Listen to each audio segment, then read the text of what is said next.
ฮักหลงแพงหลงแยงเมียเขาหักห้ามใจเฮา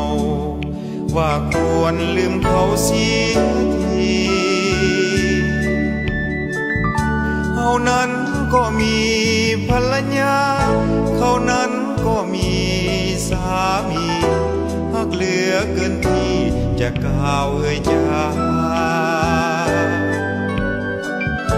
ลงฮักลงแพงลงแยงกว่าไปลงฮักล้นใจไฟใจแต่วันนั้นมาตั้งแต่วันแรกพบเห็นหัวใจมันเต้นไฟหาโอ้เอ๋ยหากข้ามันน่าน้อยใจเฝ้าค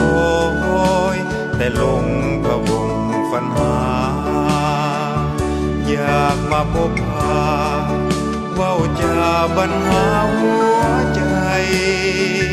อยากอยู่ใกล้ชิดจุมพิษสิทธิ์เคียงอยู่ใกล้ได้เป็นเพียงสู่ทางใจเพราะหมดวิสัยเพราะหมดปัญญาลงฮักลงแพงลงแยงเสมอทุกวันพำเพอละเมอเพ้อฝันเลื่อยมาขอเพียงแต่ได้พบเห็นขอเป็นผู้ใจเสน่หาเป็นเพียงฮักข้าแต่เพียงครั้งเดียว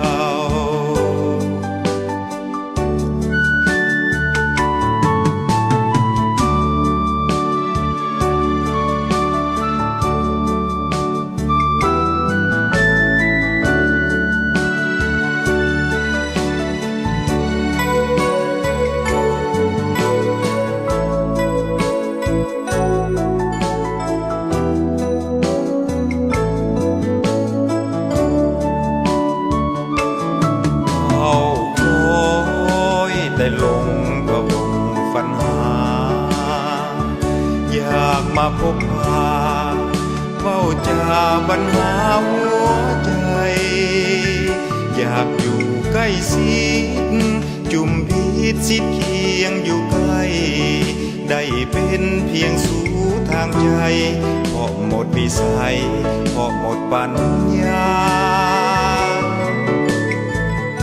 ลงฮักลงแพงลงแยงเสมอทุกวันพำเพอละเมอเพ้อฝันเลื่อยมาขอเพียงแต่ได้พบเห็นขอเป็นคู่ใจเสน่หาเป็นเพียงฮักข้าแต่เพียงครั้งเดียว